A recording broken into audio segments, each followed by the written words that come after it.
Buenos días, Xiomara. Muy bien. Gracias por esperar, chicos. Gracias por su paciencia.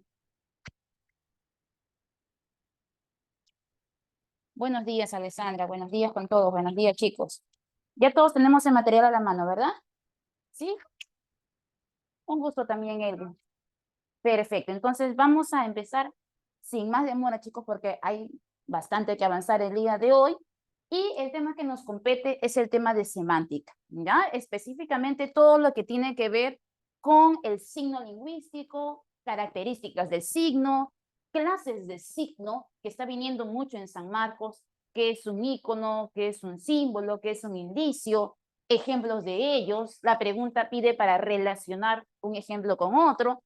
También veremos acerca de los vicios del lenguaje, ¿no? ¿Qué es, por ejemplo, una imprecisión léxica, la ambigüedad, la redundancia, que también son preguntas de examen de admisión? También vamos a revisar un poquito sobre relaciones semánticas, las más importantes, polisemia, homonimia, antonimia, etcétera. ¿Recuerdan ese tema, chicos? Claro, pues si son chicos de semianual. Y no es cualquier semianual, es el semianual, ¿no? Con una base teórica bastante importante. Entonces, vamos a empezar.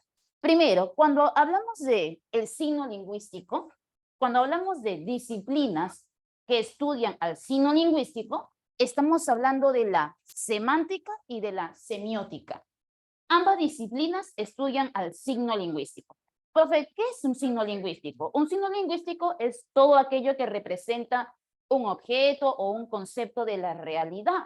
Pero si yo hablo de la semiótica, esta disciplina estudia el signo, pero a los signos de tipo no verbales. Por ejemplo, si yo veo humo, usted deduce que esto viene de un incendio y establece una relación de causa-efecto. Entonces, para mí, el humo sería un tipo de signo, pero es un signo de tipo no verbal. ¿Quién lo estudia? La semántica no, la semiótica. Si yo tengo fiebre, entonces usted concluye de que tengo una infección y establece una relación de causa-efecto. Pero ¿por qué dice usted que la fiebre significa una infección? Porque a todo objeto, a todo concepto de la realidad, siempre le damos un sentido y un significado. Pero el humo, la fiebre, un lazo negro que representa la muerte o el duelo, son elementos, signos de tipo no verbales. Todos ellos son estudiados por la semiótica. Pero todos aquellos signos que son signos verbales, estamos hablando de la palabra, entonces lo estudiará la semántica. Y las palabras tienen diferentes relaciones semánticas. Por ejemplo, si yo digo, entre la palabra avaro y el término tacaño, ¿qué relación semántica encontramos? Ah, profe, avaro y tacaño tienen relaciones de sinonimia, porque tienen un significado de tipo equivalente. Pero si yo digo tacaño y solidario, usted establece una relación de antonimia, que es una relación de oposición. Pero ¿qué estamos estudiando? Los significados de los signos que son verbales. Estamos estudiando a la palabra avaro, tacaño, solidario, que son signos verbales, ¿no? Entonces, esa es la gran diferencia entre la semiótica y la semántica. Los dos estudian los significados, pero uno lo hace a nivel de signos no verbales y la otra a nivel de signos verbales. A ver, Grace, es lo que existe como sustitución de la otra cosa. Así es, Grace. Ese es el signo lingüístico, ¿no? Aquello que simboliza un concepto o un objeto de la realidad. Cuando hablamos del signo, decimos que el signo presenta una serie de características. Por ejemplo, entre ellas estarían las siguientes. Decimos que el signo, para comenzar, es biplánico. ¿Por qué decimos que el signo lingüístico es de tipo biplánico? ¿Recuerda eso? Porque tiene dos planos. Pero ¿cuáles serían esos dos planos? A ver, ¿quién lo recuerda? Elvis, Julián. Muy bien, Xiomara. El significado y el significante. Todo signo lingüístico debe tener dos planos, dos elementos, significado y significante. Siendo el significado, lo voy a apuntar por aquí, siendo el significado la imagen mental, el concepto, y siendo el significante la parte concreta, ya sea escrita o hablada. Por ejemplo, yo puedo tener un objeto, cualquier objeto, digamos este móvil, que para mí es el objeto de la realidad, ¿ok? Entonces yo me formo un concepto acerca de ello, ¿no? Me formo una idea mental. Esa idea mental que yo me formo vendría a ser el significado, objeto que sirve para comunicarse, el concepto mental, ese significado. Pero para yo poder materializar, así es Elvis, el significado es abstracto, ¿no? Objeto que sirve para comunicarse, pero esa definición es de tipo abstracta, es de tipo mental. Para yo poder comunicarme con mis semejantes, yo le debo dar una denominación. Digamos que el primer día que inventaron este objeto le dieron un nombre y lo llamaron celular. Tú lo llamas celular, tus hijos lo llamarán celular, tus nietos lo llamarán celular. No existe ninguna persona que vea este objeto y que lo llame elefante, ¿no? ¿Por qué? Porque los signos lingüísticos, además de ser biplánicos, también son convencionales. ¿Qué cosa quiere decir que un signo sea convencional? Que parte del acuerdo entre los hablantes. A las cosas del mundo las vamos a denominar y ese nombre debe ser heredado de generación en generación.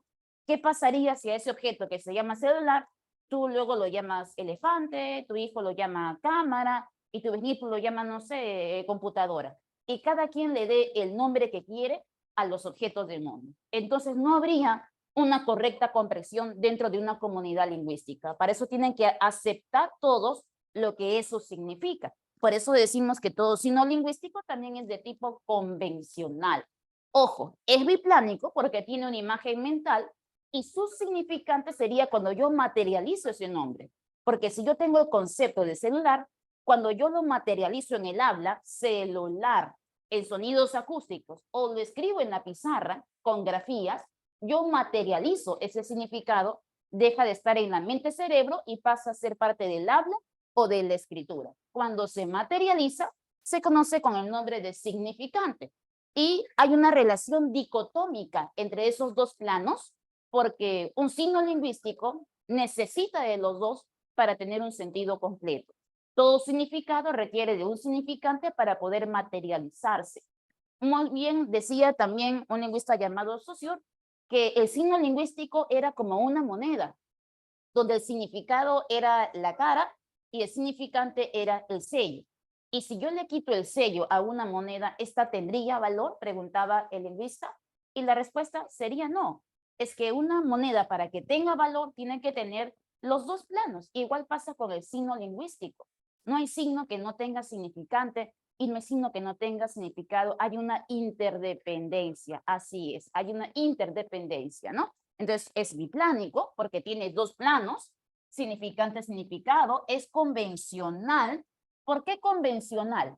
Porque parte del acuerdo entre los hablantes. Profe, a eso también le llamaban arbitrario. Sí, es arbitrario. ¿Por qué? Porque al momento de colocarle nombre a los objetos del mundo, repito, si a esto yo le llamo tiza, ¿ok? Si esto yo le llamo tiza, y ustedes también lo llaman tiza, y sus generaciones posteriores también lo llaman tiza, la pregunta es, ¿por qué escogiste el término tiza para llamar a este objeto? ¿Por qué no lo llamó, no sé, punta, cartera, zapato? ¿Por qué le puso el nombre de tiza? ¿A qué se debe eso? ¿Por qué eligió ese nombre? ¿Hay una causa posible? ¿Hay una explicación? No, simplemente se eligió ese nombre al azar. Y ahí decimos que también el signo es de tipo arbitrario, porque el nombre que le colocamos no obedece a ninguna causa en particular, sino que simplemente fue una elección al azar, se decidió así porque sí, como dice Elvis, y luego fue aceptado por todos, ¿no? Por ejemplo, inventaron este objeto y dijeron, ¿cómo se va a llamar? Ah, anteojos, ya, lentes. ¿Están de acuerdo todos? Ah, sí, ya. O sea, es elegido por las masas, así es, por el común denominador. La comunidad lo acepta y todos lo repetimos para podernos comunicar. Pero la pregunta es, ¿hay una causa que justifique por qué elegimos ese término? No. Es por eso que además de convencional, también decimos que el signo es de tipo arbitrario. Pero también tiene otra característica que es la linealidad. Todo signo es lineal. Presenta esa característica de la linealidad. Profe, ¿a qué se refiere con eso? Que todo signo lingüístico, en pocas palabras, el término, la palabra, ¿no? Tiene esta característica de linealidad porque cuando yo escribo una palabra, por ejemplo, como la palabra lineal, tengo una secuencia de sonidos, una después de otra, ¿no? L, I, N, E, A, L. Cada sonido se escribe uno detrás del otro en una cadena sonora. Y ahí que decimos que todo signo también es de tipo lineal.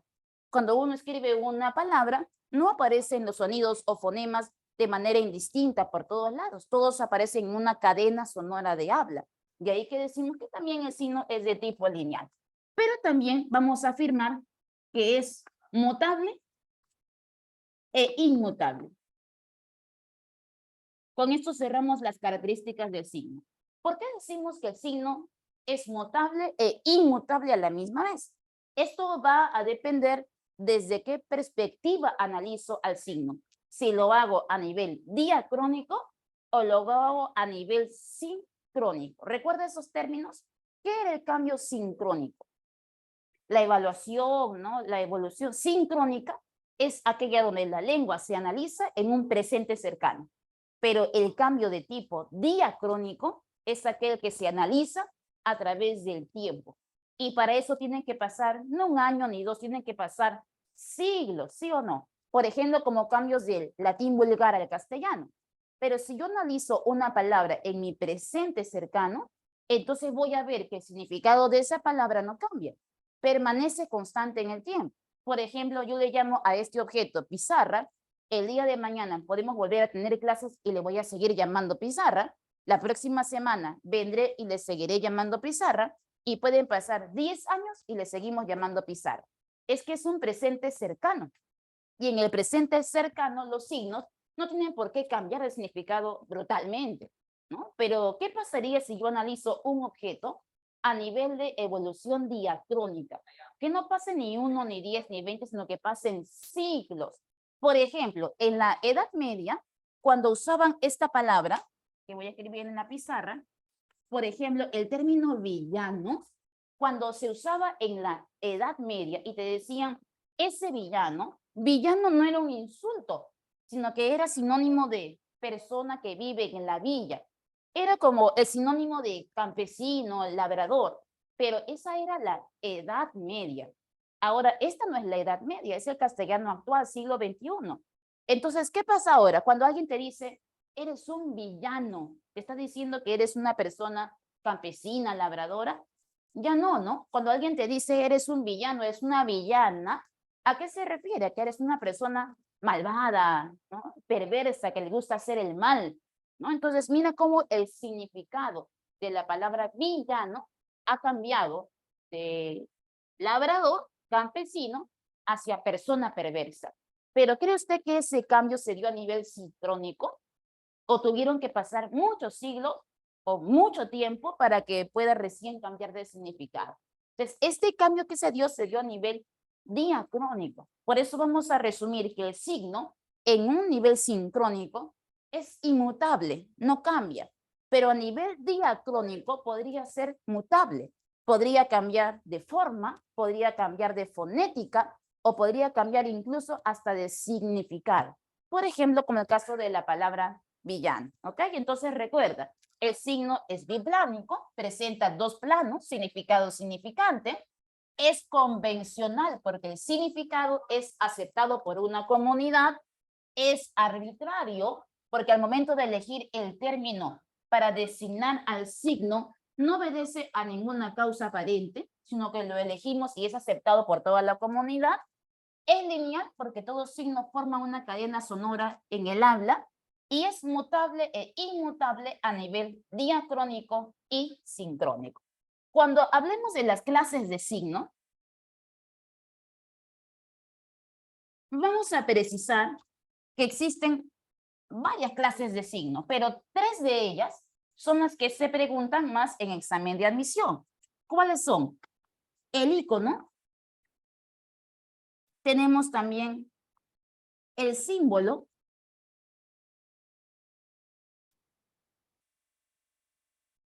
y el índice. Icono, símbolo, índice o indicio, muy bien, Xiomara, que se refiere a lo mismo. ¿Qué diferencia hay entre uno y otro signo? Se dice que en el icono encontramos una relación de parecido. esa relación de parecido, lo voy a colocar aquí, esa relación de parecido puede ser un parecido formal o puede ser un parecido acústico. Cuidado con eso. Por ejemplo, si yo coloco, si yo coloco la barra de herramientas de una computadora y de repente veo esta imagen, ¿no? Donde aparece, por ejemplo, una impresora, que para ti eso es un icono de la computadora, que se entiende como imprimir. La pregunta es, ¿este signo lingüístico tiene parecido físico con el objeto de la realidad? Sí. Si guarda un parecido físico, entonces esto es un icono. O cuando te hacen, por ejemplo, el croquis para llegar a una casa, a un trabajo, hay una semejanza física, así es, Grace. Si yo veo el croquis, por ejemplo, de un colegio, de una academia, este croquis también sería un icono, porque se parece mucho a el lugar de la realidad. O cuando uno dibuja, por ejemplo, el mapa del Perú, ¿guarda o no guarda semejanza física? Sí, pero ojo, el icono no solo será aquel signo que guarde semejanza formal, sino que también la semejanza puede ser a nivel sonoro, acústico. Profe, ¿cómo qué, por ejemplo? Por ejemplo, como las onomatopeyas. Lo voy a colocar por aquí.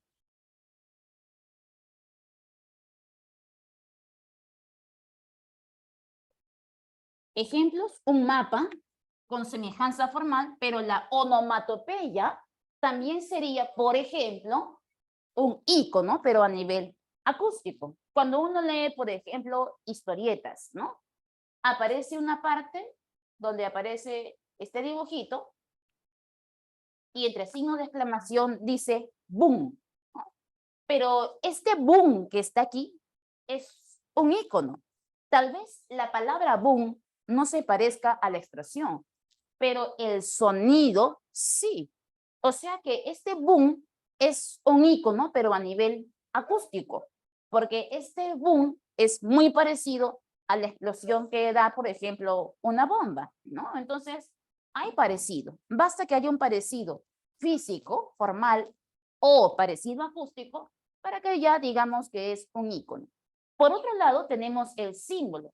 En el símbolo no encontramos ningún parecido formal, ¿no? El objeto de la realidad no se parece a nada a lo que representa, ¿no? Lo va a representar, sí, lo va a simbolizar, pero no guarda ningún parecido con la realidad.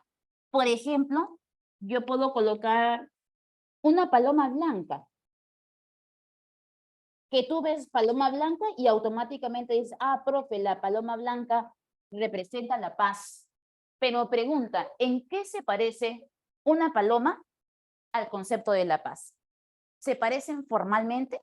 ¿Se parecen acústicamente? No se parecen en nada, pero sí podemos decir que lo representa. O cuando uno, por ejemplo, lleva un lazo rosa en el pecho, usted dice, la profe está luchando por el cáncer de mama, ¿no? Es una defensora del cáncer de mama porque ves ese lazo rosa en mi pecho. Entonces usted ve el lazo rosa y dice, ¿no? Lucha contra el cáncer de mama. Pero la pregunta es, ¿en qué se parece el cáncer de mama al lazo rosa? ¿Se parecen formalmente? ¿Se parecen acústicamente? No, no hay ningún parecido, pero eso sí lo representa. ¿Te das cuenta? O cuando vemos una cruz arriba de una iglesia y uno dice lugar religioso. Pero ¿por qué la cruz? ¿Por qué no pudo ser una X, un palo? ¿Por qué tuvo que ser la cruz? Se eligió de manera arbitraria y la cruz simboliza a lo religioso. Pero pregunta, ¿en qué se parece la iglesia, ¿no? El concepto religioso a una cruz? ¿Se parecen físicamente? ¿Se parecen acústicamente? ¿O la sirena de los bomberos? Así es. Una más, el índice, o también llamado el índice. Aquí no encontramos parecidos, pero si lo que voy a encontrar es una relación de causa-efecto. Una relación de causa-consecuencia. Por ejemplo, si yo tengo fiebre, eso quiere decir automáticamente que posiblemente tenga una infección. Si veo humo, profe, Consecuencia, hay un incendio.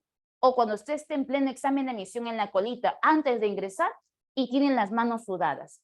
Pero, ¿qué significa para ti las manos sudadas? Profe, nerviosismo, profe, claro, pero manos sudadas igual a nerviosismo. ¿Es una relación de causa-efecto, sí o no?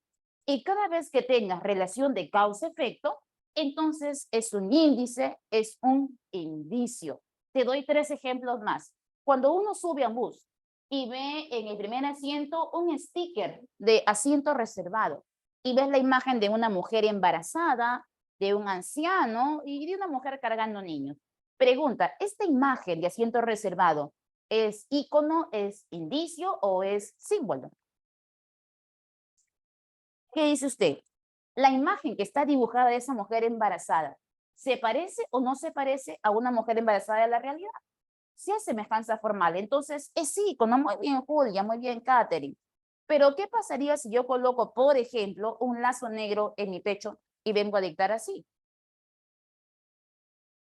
Profe, eso quiere decir que usted está de duelo, profe. Entonces no voy a hacer bromas subidas de tono, ni lo voy a hacer reír, porque sé que está de duelo, profe, ¿no? Entonces, por ese día me voy a comportar, porque vi su lazo negro aquí colgado. Entonces, eso es un símbolo, representa el duelo.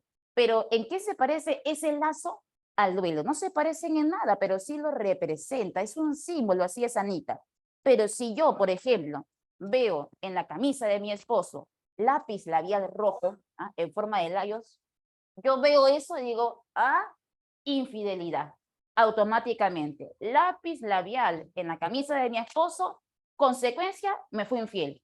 Al toque, relación de causa-efecto, porque las mujeres somos campeonas para establecer relación de causa-efecto, ¿no? Entonces, eso para mí sería un indicio, ahí está, un indicio. Entonces, recuerda, hay 3 clases de signo: ícono, símbolo, índice. ¿San Marcos pregunta por esto? Sí.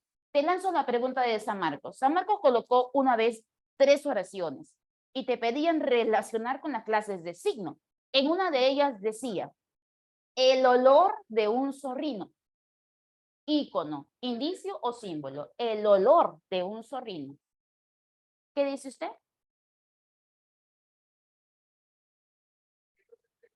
Ya.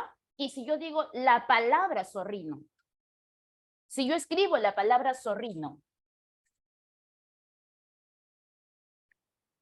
si escribo la palabra zorrino sería un símbolo, porque este conjunto de letras no se parece en nada al zorrino de la realidad, pero esta palabra sí lo representa. Toda palabra es símbolo.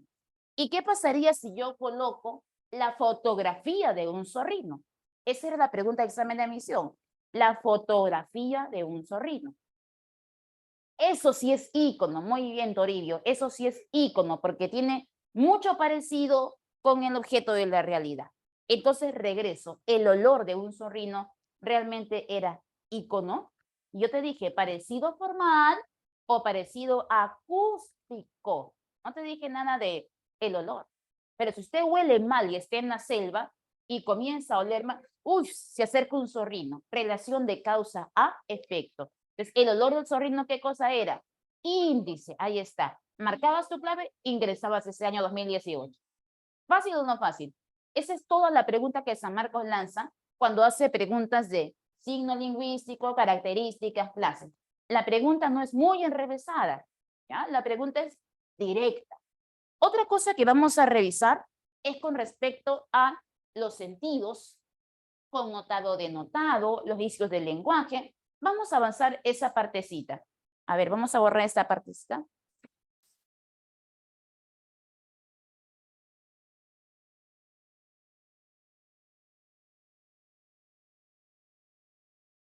Entonces, seguimos. Cuando hablamos de semántica, sabemos que la semántica, voy a colocarlo por aquí. La semántica estudia a los significados, ¿no? Estudia a los significados, ¿no? Del signo lingüístico, ¿no? Siendo estos el sentido denotado y el sentido de tipo connotado. Se dice que el sentido denotado es el sentido base, real, pero el connotado sería el sentido figurado, el sentido subjetivo. Por ejemplo, si yo digo, uso la palabra mano y digo, me fracturé la mano, yo uso la palabra mano en un sentido real, base, parte del cuerpo humano. Ahí mano tiene un sentido de tipo denotado. Pero si yo digo, a esos congresistas siempre le rompen la mano, quiero decir que le rompen la mano de verdad. O eso de romper la mano en un contexto político se entiende como coima. Entonces no estoy diciendo que le rompieron la mano de verdad. Estoy usando un sentido figurado. Entonces ahí encontramos un sentido de tipo connotado. La palabra, por ejemplo, mano, cumple esa regla. Además, los sentidos, tanto denotado como connotado, estas palabras con estos sentidos deben estar inmersos en un contexto. Y ahí aparecen dos elementos muy importantes de la semántica, conocidos como el contexto y la situación. De estos San Marcos también ya he hecho preguntas. ¿Qué es el contexto? ¿Qué es la situación? ¿Y qué diferencia hay entre uno y otro? Se dice que el contexto es un entorno, ¿ya? Pero es un entorno lingüístico. Mientras que la situación es un entorno, pero de tipo extra lingüístico. Profe, ¿cómo así? Por ejemplo, si yo uso una palabra como el término gato y digo esto, tráeme la gata, ¿ya? Yo voy a analizar la palabra gata, pero la palabra gata la voy a colocar dentro de un contexto. El contexto no es otra cosa que el conjunto de palabras que rodean al término a analizar. Por ejemplo, esta oración sería mi contexto, el conjunto de palabras que me sirven para analizar el término gata. Cuando yo digo, tráeme la gata, pregunta, ¿el contexto es suficiente? ¿Usted puede saber a qué gata me refiero? ¿Me refiero a la gata de el animal? ¿O me estoy refiriendo a la gata del auto, a la herramienta? ¿A qué gata me refiero? No se puede saber. ¿Por qué? Porque este contexto es ambiguo. Se presta para dos interpretaciones. Entonces, cuando el contexto sea ambiguo y el contexto no sea suficiente, paso número 2, ahí recién entra a tallar la situación.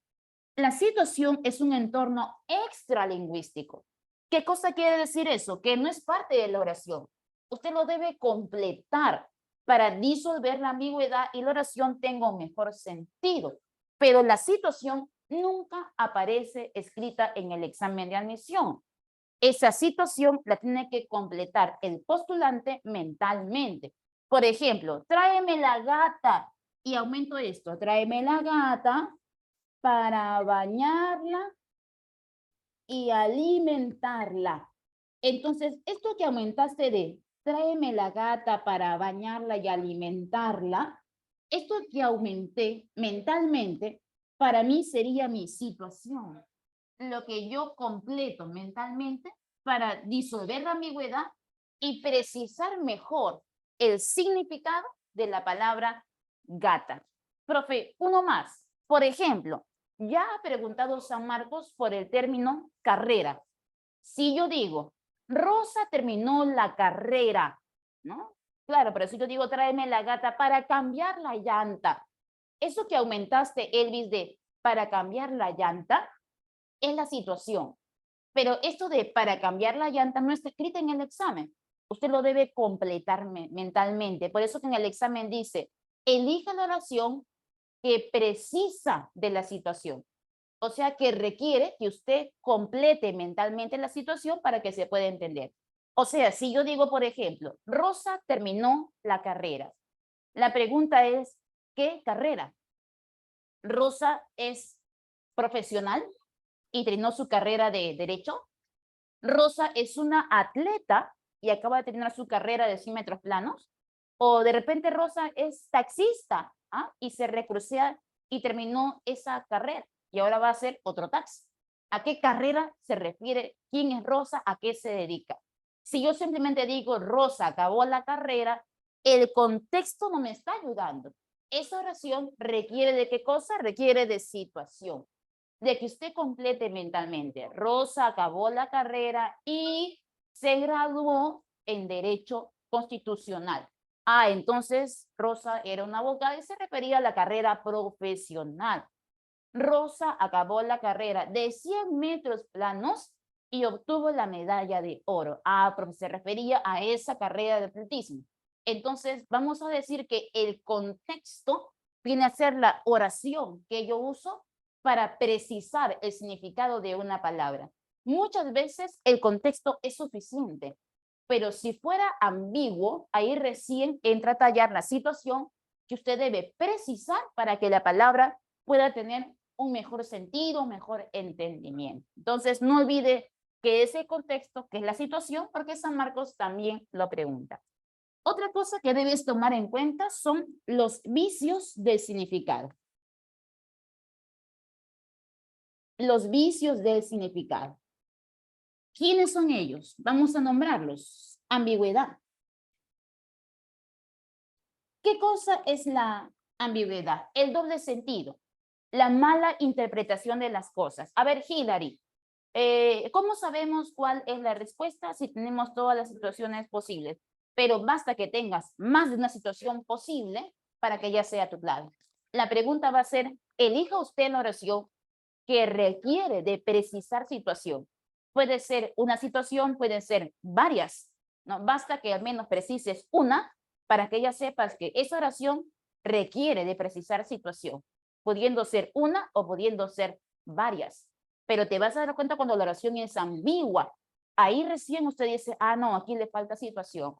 Porque si yo digo, el profesor de geometría trazó la mediana. ¿Usted cree que la palabra mediana ahí tiene doble significado? ¿Se presta para ambigüedad? No. Ahí dije profesor de geometría. Ya sé que la palabra mediana se refiere a una recta. No hace falta especificar porque es el profesor de geometría. Pero si yo digo, mi hermana, ¿no? Tiene una talla mediana. Entonces ahí mediana se refiere también a su estatura. No hace falta especificar. Te das cuenta que la palabra mediana puede tener más de un significado. Pero si yo construyo bien mi oración, sin ambigüedad, el contexto es suficiente. Y no hará falta colocar situación. Pero si la oración es ambigua, entonces ahí requieres colocar la situación. Recordemos, ¿qué es la ambigüedad? La ambigüedad es cuando aparece más de un sentido y requerimos de especificar la situación porque si no habrá una mala interpretación de las ideas. Por ejemplo, una vez vi esta frase. Jabón para niños con forma de hipopótamo.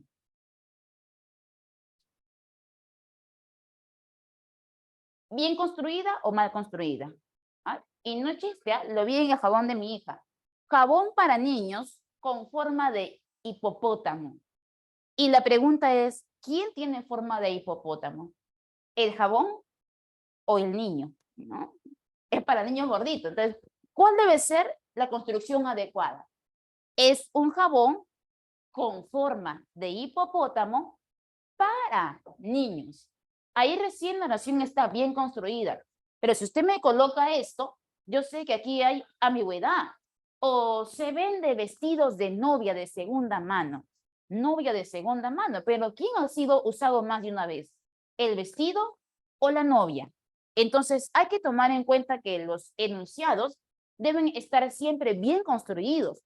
Porque si no, podría haber más de un significado.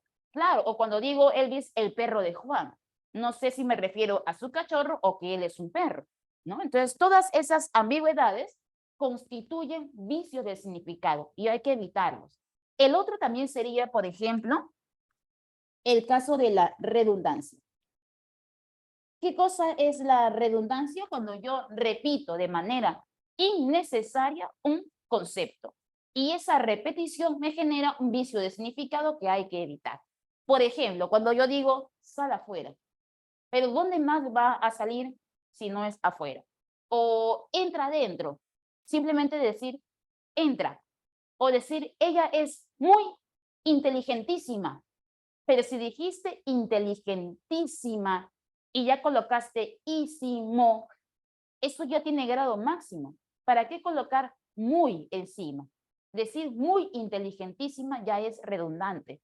O dices muy inteligente o dices inteligentísima. Decir muy inteligentísima ya es una redundancia, ¿no? O por ejemplo, la biblioteca recién inaugurada. ¿Para qué colocaste recién?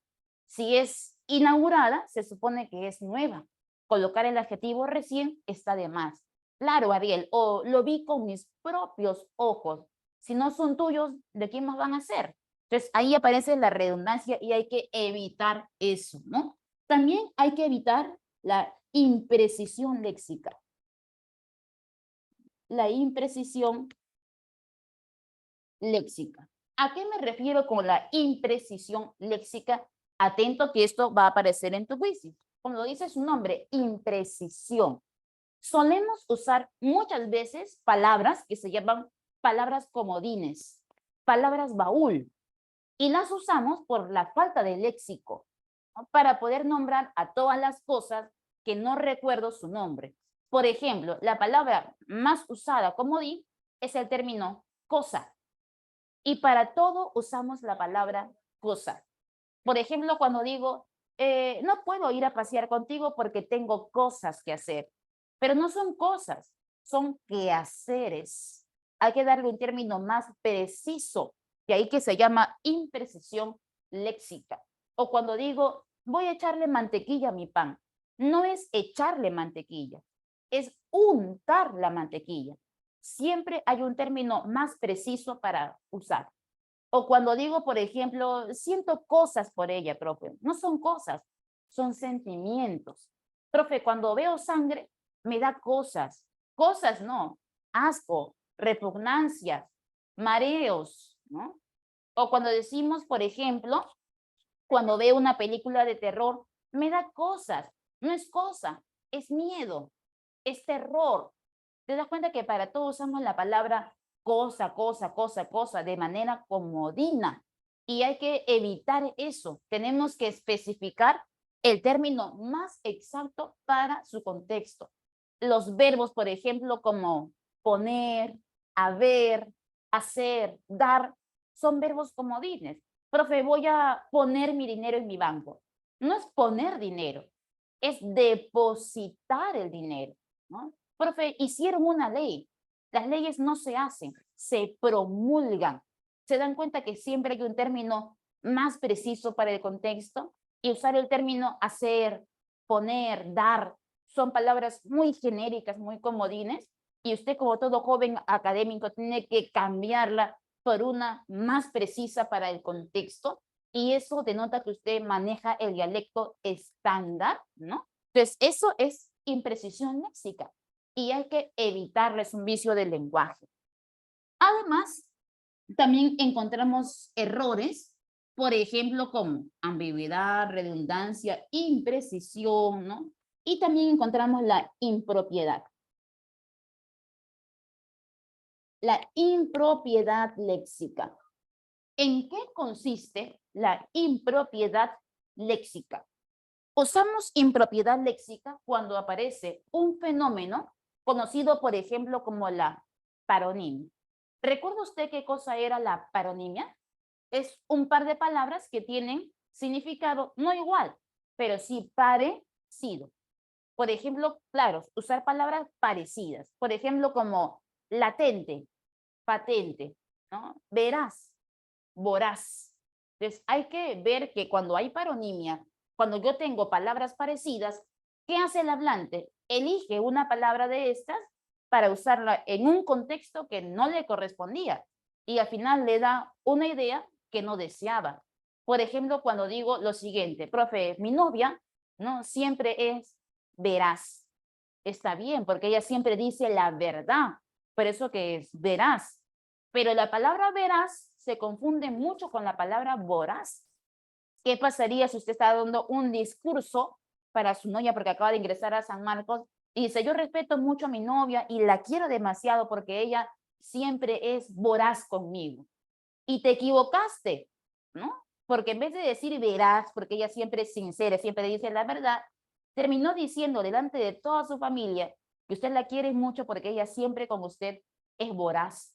Pero si es voraz es porque le gusta comer demasiado, ¿no? La que atrapa todo, voraz. Ese término voraz se puede usar de repente, no sé, para una fiera, para un león, pero ella no es voraz, ella es veraz, porque siempre dice la verdad, porque es sincera contigo. Entonces, debido a que hay paronimia y que hay palabras que se parecen mucho, muchas veces eso nos puede llevar a usar una palabra muy parecida a la que queríamos usar y nos equivocamos de contexto. Entonces, eso no es imprecisión, eso es impropiedad, porque sé una palabra en un contexto que no lo requería. O, por ejemplo, como latente con patente, ¿no? Entonces, hay que tener cuidado con eso porque eso también afecta al significado de las palabras. Por último, hablemos de las relaciones semánticas.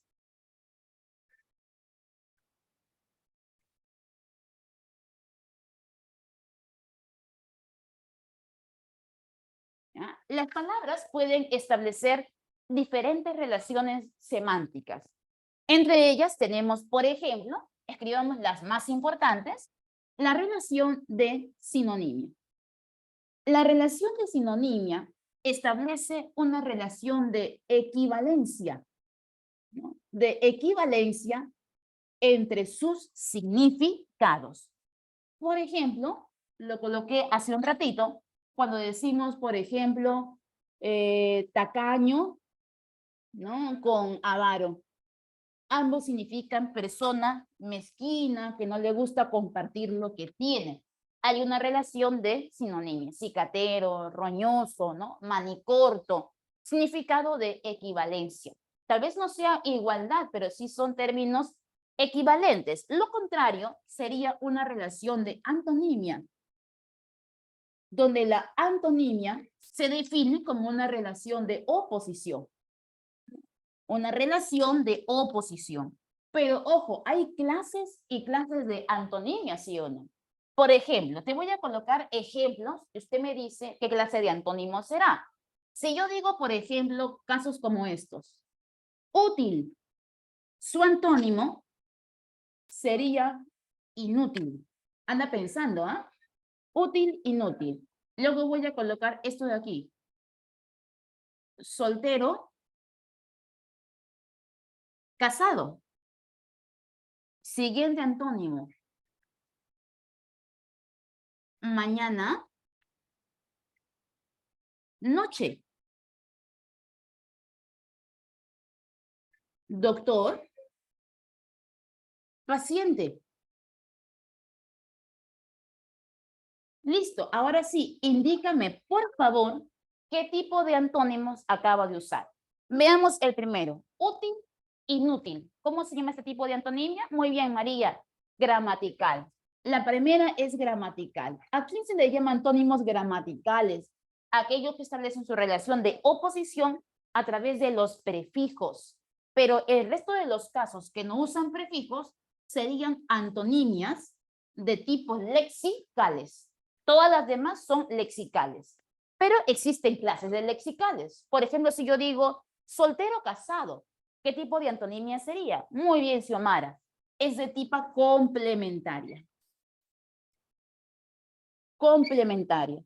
Aquí se le llama antonimia complementaria. Por ejemplo, si yo tengo un antónimo complementario, yo debo afirmar el primero. Y si afirmo el primero, el segundo se excluye por defecto. Por ejemplo, yo soy soltera. Si yo afirmo que soy soltera, eso quiere decir que a la misma vez no puedo ser casada. Estoy viva. Eso quiere decir que a la misma vez no puedo estar muerta. El primero se afirma y el segundo se excluye por defecto. Pero si yo digo mañana noche, profe, también no sería complementario. Es de mañana, afirmo. Entonces, a la misma vez, profe, no puede ser de noche. Profe, pero aquí hay un punto medio, hay un intermedio, hay una gradación. Entonces, a ese tipo de antónimos se le llaman antónimos propios, ¿no? Propios. Algunos también lo llaman antónimos graduales, porque hay un punto medio entre mañana y noche. Tenemos la tarde, ¿no? O alto, bajo, mediano. En la complementaria no existen términos intermedios. O estás soltero o estás casado. No es que estoy medio soltero, medio casado, es complicado, dormimos en camas separadas. Eso no existe. O estás soltero o estás casado. No existe un término intermedio. Es complementario. Pero el propio existe en gradación. Existe un punto medio, mañana, noche, tarde. Y doctor-paciente sería una antonimia de tipo recíproca. Cuando es recíproca, establece una relación de necesidad. Por ejemplo, yo no me puedo llamar doctor si es que no tengo un paciente. Yo no me puedo llamar profesor si es que no tengo alumnos. Yo los necesito para poderme llamar profesora. Sin ustedes, yo no soy. Los requiero. Entonces, para esa razón, relación de necesidad, relación de tipo recíproca, ¿no? Ahora, seguimos. Tenemos relación también de paronimia. La paronimia es una relación no de equivalencia, sino una relación de parecido, ya sea formal o parecido sonoro. Lo que coloqué hace un ratito en la clase, cuando digo, por ejemplo, verás, no es lo mismo que decir voraz, ¿no? Son términos distintos entre veraz y voraz, pero se parecen. Entonces, hay una relación de parecido paronimia. Por otro lado, tenemos también el caso de la homonimia. Esto de homonimia viene bastante en el examen. Absoluta, relativa, paradigmática. Vamos a colocar ejemplos y usted me dice qué clase de homonimia ve. La homonimia es un par de palabras que se escriben o que suenan igual, pudiendo ser o homógrafas o homófonas. Pero esta definición de homografía, homofonía, San Marcos ya no la maneja, está en desfase. Simplemente dice homonimia, absoluta, relativa o paradigmática, nada más. Por ejemplo, si yo escribo lo siguiente.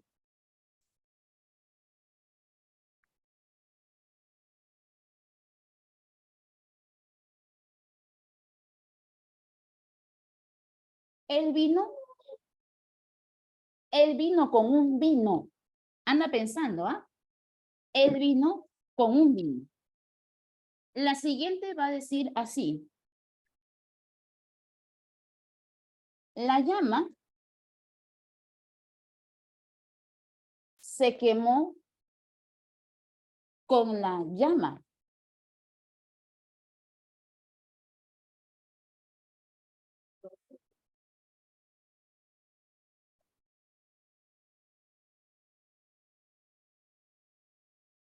Por eso su dueño la llama.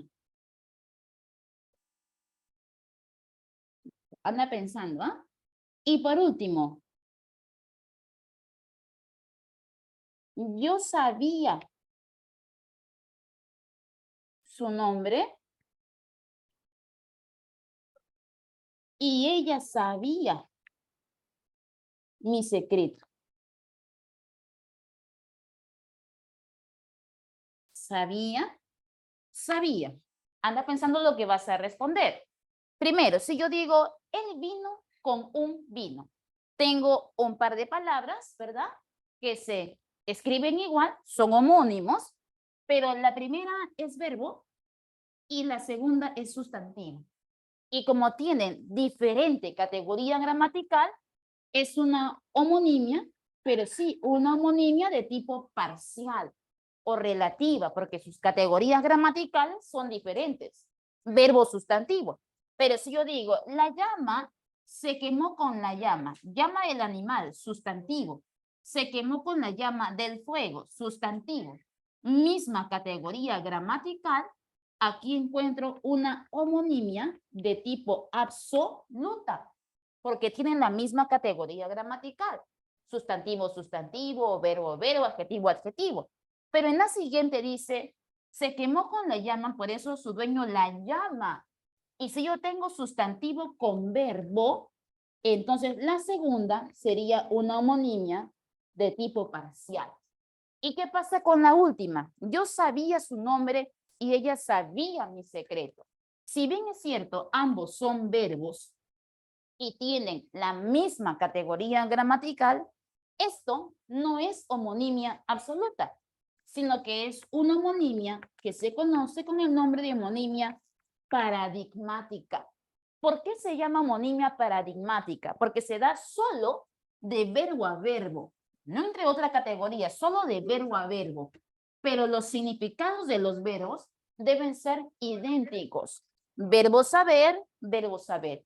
El único cambio que se da es en los accidentes gramaticales, que en uno dice yo sabía, primera persona, y en la otra dice ella sabía, tercera persona. Cambian los accidentes del verbo, pero no su significado. Aquí significa el verbo saber, saber. Por ejemplo, si yo digo, ella fue mi maestra y se fue a París de vacaciones. En el primero dice fue y en el segundo también dice fue. Son homónimos, pero absolutos o paradigmáticos. Ella fue mi maestra del verbo ser y se fue a París del verbo ir. Tengo fue, verbo, verbo, pero los significados de los verbos son diferentes. Uno es ser y el otro es ir. Cuando los significados sean distintos, ahí ya no es paradigmática. Tienes que asumir que es una homonimia de tipo absoluto. Y por último, la relación de polisemia. ¿Pueden tomar una fotito para borrar esta primera columnita, chicos?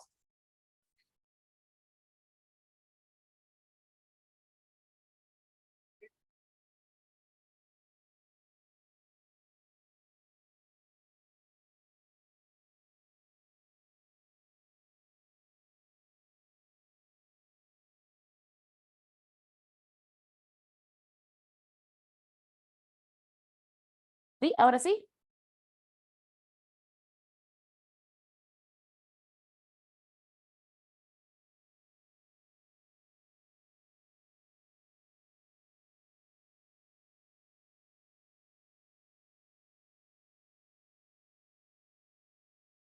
Listo. Por otro lado, vamos a revisar la parte de polisemia.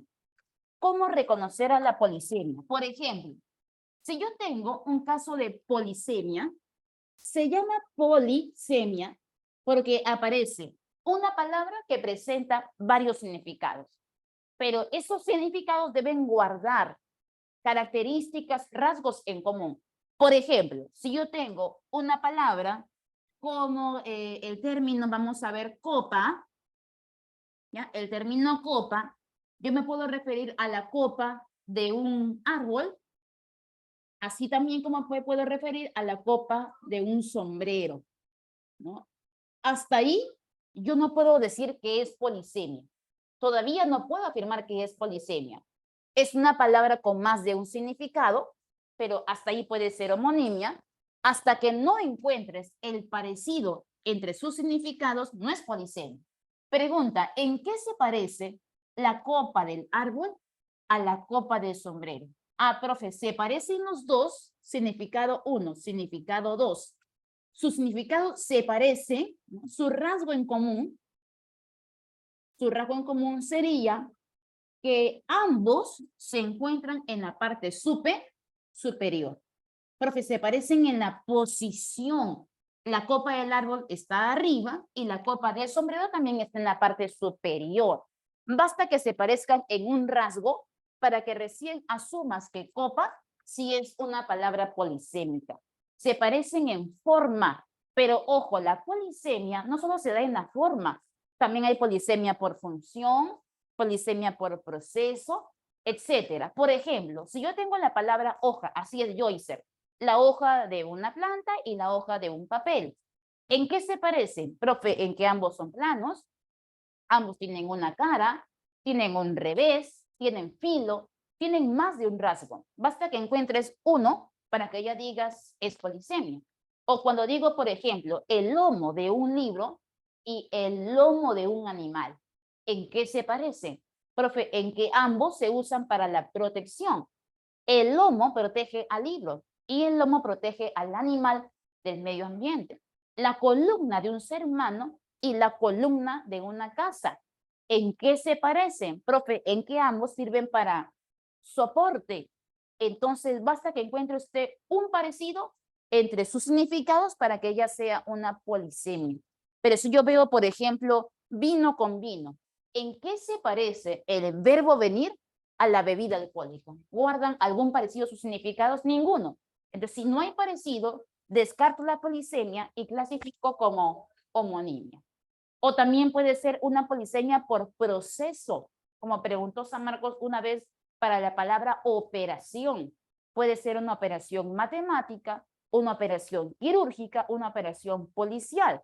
Si yo digo operación, operación es polisémica, pero es una polisemia por proceso. Paso 1, paso 2, paso 3. Por ejemplo, operación matemática. Paso número 1, problema. Paso número 2, le voy a dar solución. Paso número 3, el resultado. Operación quirúrgica, problema estético, ¿no? Paso número 2, le doy solución en el quirófano. Paso número 3, operación terminada, paciente satisfecho. Hay un paso 1, 2, 3, es una polisemia por proceso. No, entonces se restrinja a pensar que polisemia debe ser, se parecen en la forma, no solo forma. Puede ser parecido formal, parecido en la función, parecido en la posición, parecido también, por ejemplo, en características, parecido en proceso, pero hay que buscar siempre ese rasgo en común entre sus significados y siempre deben escribirse igual necesariamente. Así es, Ariel. Porque si yo escribo, por ejemplo, hola con H y hola sin H, eso ya no es polisemia, eso es homonimia. Deben escribirse igual sus términos.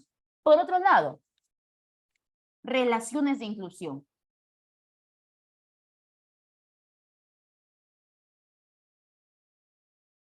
Si yo digo, por ejemplo, flor es a rosa, luego digo, rosa es a flor, y por último, rosa es a azucena. Hay relaciones de inclusión. En el primer caso, yo digo, flor es a rosa, y tengo una relación de género a especie. ¿Qué relación habría, jóvenes, ahí del género a la especie? Hay una relación de hiperonimia. Pero si yo digo, de rosa a flor, hay una relación de especie a género. Habría una relación de hiponimia. Pero si yo digo, rosa es azucena y tengo una relación de especie a especie, sería una relación de cohiponimia. Es decir, entre los elementos. Lo que no debes confundir es la relación de inclusión con las relaciones de parte a todo, que son la meronimia y la holonimia, donde mero significa parte y holo significa todo. Por ejemplo, si yo digo, escama es a pez, y yo digo que la escama es una parte del pez. El pez es el todo. La escama es la parte. Entonces, de escama pez hay una relación de meronimia.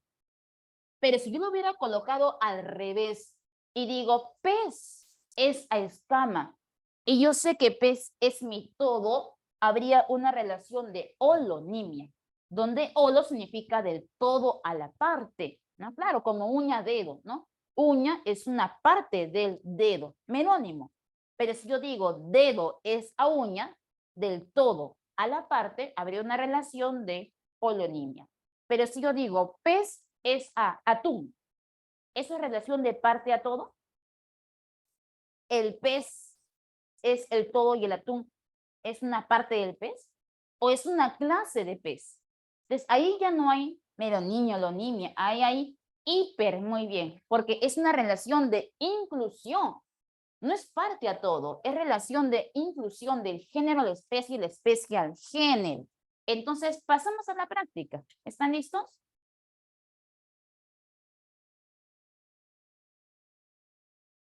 Sí, perfecto. Entonces, empezamos. Pregunta número 1, chicos. A ver, Julia, la parte puede ser una característica que pertenece al todo. Característica, más que todo, parte. Por ejemplo, cuando decimos uña dedo, escamapés, ¿no? Más que característica, una parte debe ser. Una parte, un elemento, por decirlo así, del todo. ¿Ya? Ahora empezamos. Pregunta número 1. A ver, ¿qué marcó en la número 1? Dice, marque verdad o falsedad según los siguientes enunciados con respecto a la semiótica, la semántica. Y la número 1 dice, estudio de los signos y su rol social, la semiótica o semiología. ¿Verdadero? Sí. La semiótica, tanto como la semiología, estudia a los signos y lo que representa en la sociedad. Por ejemplo, yo veo un lazo negro y para mí, dentro de mi comunidad, eso representa duelo. Entonces, la número 1, verdadera. La 2 dice, relación entre signos y su uso, la pragmática. Sí, la pragmática es una parte de la semántica, que lo que estudia es la manera de usar los signos. ¿Cómo uso los signos y en qué contextos lo uso? Por ejemplo, si yo uso la palabra oración, mucho va a depender de en qué lugar lo use. Si yo estoy en una clase de lenguaje y uso la palabra oración y le digo, Julia, por favor, di la oración. Julia va a leer la oración que está en la pizarra porque es una clase de lenguaje. Y para una clase de lenguaje, en ese contexto, oración es sujeto predicado. Pero, ¿qué pasaría si este contexto no es una clase de lenguaje, sino que estamos en la iglesia, en la capilla, y el padre dice, digamos la oración? ¿Se refiere a una oración del curso de lenguaje o se refiere otra vez al Padre Nuestro? Entonces, ¿quién estudia la manera de usar las palabras en determinados contextos? Es la pragmática. Y es una parte de la semántica, que no estudia significado, sino que estudia la manera de cómo tengo que usar mis palabras dependiendo del contexto. De la número 2, también verdadera. 3, relación entre signo y realidad aludida es la semántica. Sí, la semántica estudia al signo y la realidad que representa, verdadero. En la 4, estudio del significante, la fonología. La fonología estudia o no al significante. Ahí sí es falso, sí o no. Porque la fonología estudia sonidos mentales y el significante es concreto. ¿Ya? Pero ahí he fallado. Debieron colocar fonética. Porque miren, la clave que nos dan aquí es casita, ¿ya? Pero a mí me parece que hay una falla ahí en la 4. En la 5 dice, organización entre los signos. Eso sí es verdadero, ojo, ¿ah? Entonces vamos a colocar lo siguiente. Vamos a marcar casita, pero donde dice fonología, vamos a cambiarlo por fonética, ¿ya? Porque dice significante, es la parte concreta, ¿no? Y lo concreto es fonética, no es fonología. Pero la sintaxis sí estudia la relación entre los signos, o sea, las palabras, qué función cumplen dentro de una oración. Por ejemplo, un sustantivo será núcleo del sujeto y un verbo será núcleo del predicado. Pero quien estudia la función de las palabras en la oración es la sintaxis. Eso sí es verdadero. Entonces la clave va a ser casita, ya marcamos casita en este caso, pero hacemos ese pequeño cambio en 4, tachemos fonología y cambiemos por fonética. En la pregunta número 2 dice así, respecto del siguiente texto, tienes que marcar qué clases de signos hay.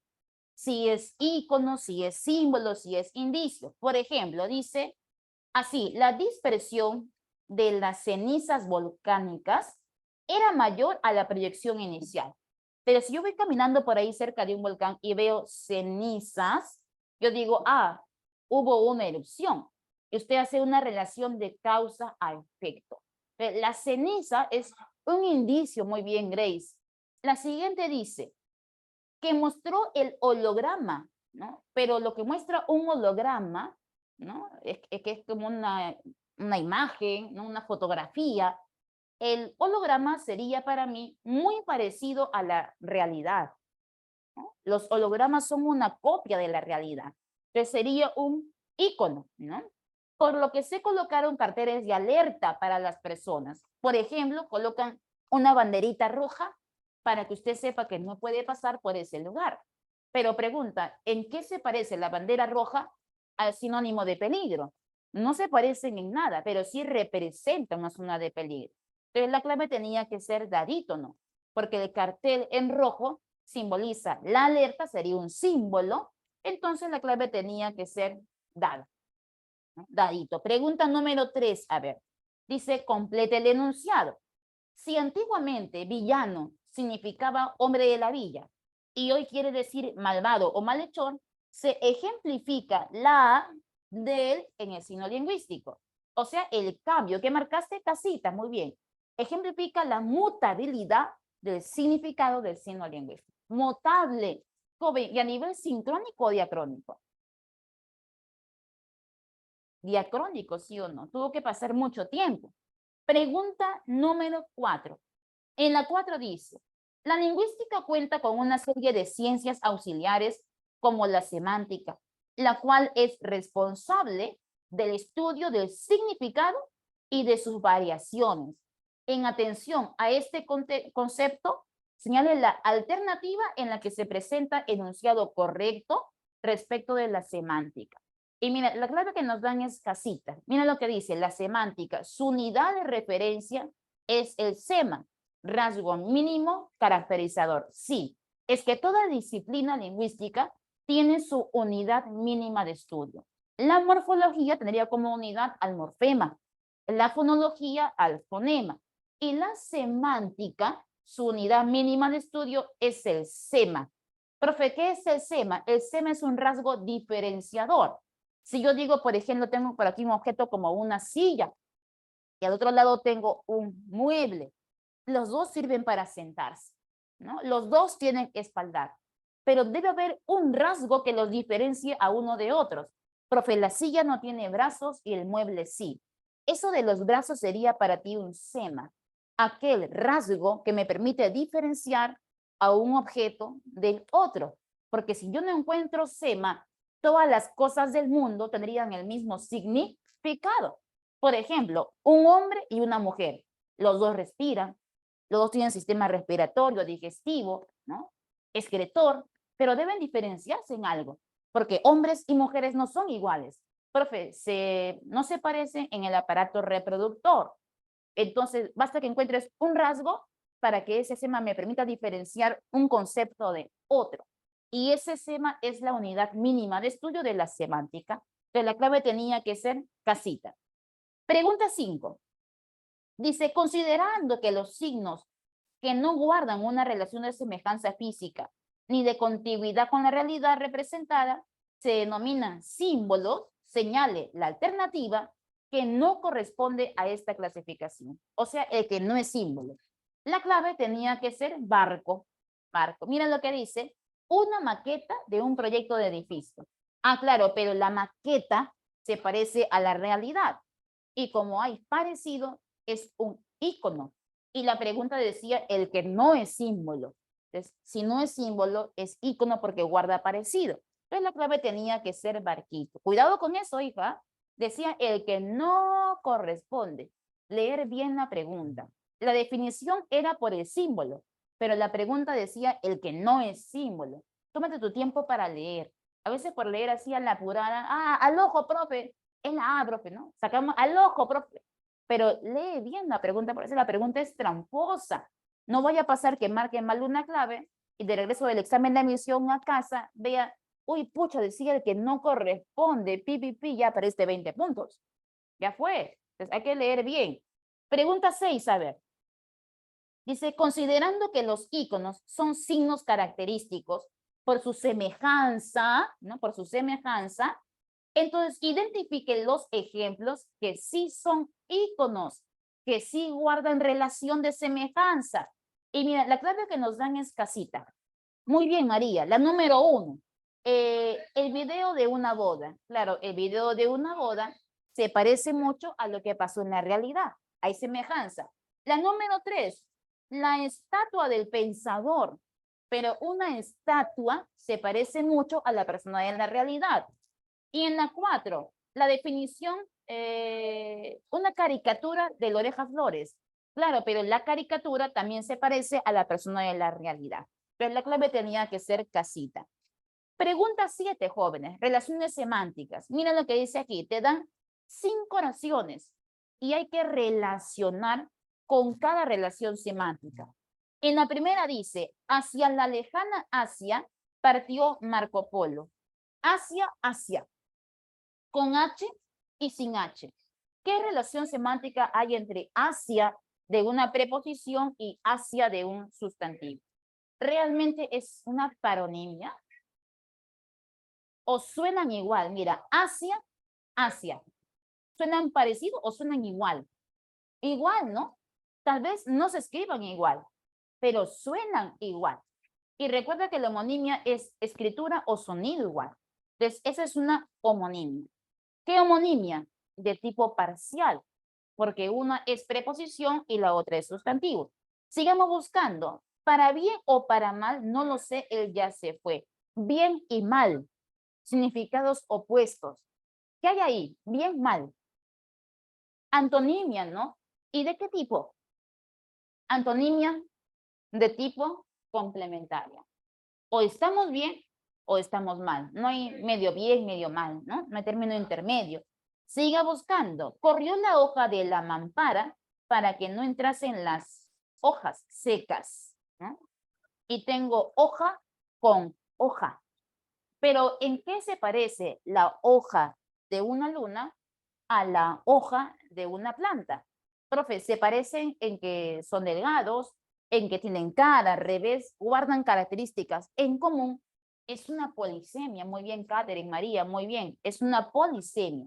Siga buscando. Obtuvo un pésimo resultado por su muy mala labor, ¿no? Y tengo pésimo con malo, pero son significados equivalentes. Habría una relación de sinonimia. Y por último, había pisco, vino, vodka, cerveza, etcétera, en el bar, ¿no? Pero entre pisco, vino y vodka, relación entre elementos, hay una cohiponimia. Muy bien, Grace, muy bien, Ariel. Entonces la clave tenía que ser barquito, de especie a especie, barco. Pregunta número 8. ¿Qué relación existe entre la palabra 1 y 2, 3 y 4 y entre 5 y 6? ¿Qué relaciones hay? Vemos entre 1 y 2. Ayer fui a visitarlo para animarlo tras la operación, pues Pepe siempre fue el apoyo de todos. Fue del verbo ir y fue del verbo ser. ¿Qué relación ve ahí? Una homonimia. Pero no es paradigmática, es absoluta. Muy bien, María, porque los significados de sus verbos son diferentes. Vamos con 3 y 4. Dice, ¿qué estaba? El apoyo de todos, y justo era que esta nueva era en su vida tras su intervención quirúrgica, ¿no? Era y era. ¿Qué relación hay entre era y era? Bueno, era se refiere al sustantivo, a la época, y luego era se refiere al verbo ser. Verbo sustantivo, diferente categoría. Muy bien, María, parcial. Y por último, dice camaradas con enemigos. Pero camarada es el que te apoya y el enemigo es el detractor. Hay una relación de oposición. Entonces la última tenía que ser una antonimia. ¿Qué tipo de antonimia? Complementaria. ¿Por qué complementaria? Porque no hay término intermedio, ¿no? O eres camarada o eres detractor. No hay medio camarada, medio detractor. Antónimo complementario. Entonces la clave tenía que ser barquito. En el caso de la pregunta número 9, en la pregunta 9 dice, un flaco favor les hacen a las delgadas modelos al exaltar sus anoréxicos estándares de belleza. Pero decir flaco con delgado son sinónimos. Y decir modelo y estándar también son equivalentes. Entonces, las 4 palabras guardan relación de sinonimia. Es por eso que la clave tenía que ser barquito. Pregunta número 10. La pregunta 10 dice así: si lograr precisión semántica cuando se usan las palabras conduce a la claridad del mensaje y esta condición, requisito en el habla académica, a su vez facilita la comprensión, reconozca los enunciados que adolecen de esta falta de característica. O sea que tienes que marcar la clave donde no haya precisión, donde haya imprecisión léxica. Por ejemplo, veamos la número 1. En la 1 dice, ese barrio es feo, te pueden asaltar. Subraya esa palabra, feo. Cuando yo uso la palabra feo, lo uso para denotar características de belleza, lo que no es bello. Pero yo no digo acerca del barrio cómo es en cuanto a belleza, sino que dice que te pueden robar. Entonces, has usado una palabra poco precisa. No debiste colocar feo, debiste colocar es un barrio peligroso. Muy bien, Junior, porque te pueden robar. En la número 2 dice, tu intervención fue muy acertada. Bien, nada que corregir. El altruismo es una cosa muy rara hoy. El altruismo es una cosa o es una acción. Esa palabra cosa está poco precisa. Cambiarla por el altruismo es una acción muy rara hoy, ¿no? O es un valor muy raro hoy. Número 4, a ver. Esa profesora tiene un carácter asequible, pero no es asequible, es accesible. Hemos usado la palabra de manera impropia, accesible, que se puede conversar conmigo, se puede dialogar. No me tienes miedo, puedes preguntar lo que sea porque soy accesible. Pueden entablar una buena relación de amistad contigo. Accesible, pero no asequible. ¿Sabes qué significa asequible? Que se puede comprar, que tiene precio. Y yo no tengo precio, hijo. Entonces, ahí no sería asequible, sería accesible. Accesible, ¿ya? Entonces, ahí estaba mal también, ¿no? Talento y disciplina son el camino, bien usado. Entonces, la clave tenía que ser avión. 1, 3 y 4 había imprecisión léxica. A ver, otro más.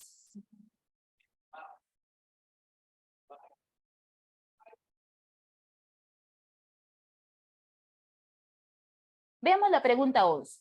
¿Ya? En la 11 dice, entre los vicios lingüísticos se halla la redundancia, que se produce cuando se emplean términos que reiteran un significado que ya está implícito. Entonces, marca la alternativa donde no se haya incurrido en redundancia, o sea, la que está correcta, la que no tiene redundancia. Y la clave sería barco, donde dice ostentaba con orgullo su grado de doctor en filosofía. Pero como digo doctor en filosofía, ya sé que eso de doctor se refiere a un grado académico. Ya sé que no se refiere al doctor de un hospital. Ahí, médico, por ejemplo, doctor se usó con un grado académico, el contexto fue suficiente, no hace falta la situación. Pero veamos el resto de claves. En la A dice, aumentaron las reservas de divisas en moneda extranjera. Pero si yo digo divisa, se supone que es extranjero. La palabra extranjera está de más, está redundante. En la bahía de Paracas habitan 2 diferentes especies de lobos marinos. Pero si son 2 especies, ya se supone que son diferentes. Es decir, 2 especies diferentes está redundando. Simplemente 2 especies. Debes responder el cuestionario de preguntas. ¿De qué más va a ser? Simplemente resuelve el cuestionario. Ahí acaba. Ya se supone que es de preguntas. Le advirtieron que llegase temprano, pero sin embargo no hizo caso. Pero sin embargo, o usas el pero o usas el sin embargo. No puedes usar 2 adversativos como conector. Sin embargo, es equivalente a decir pero.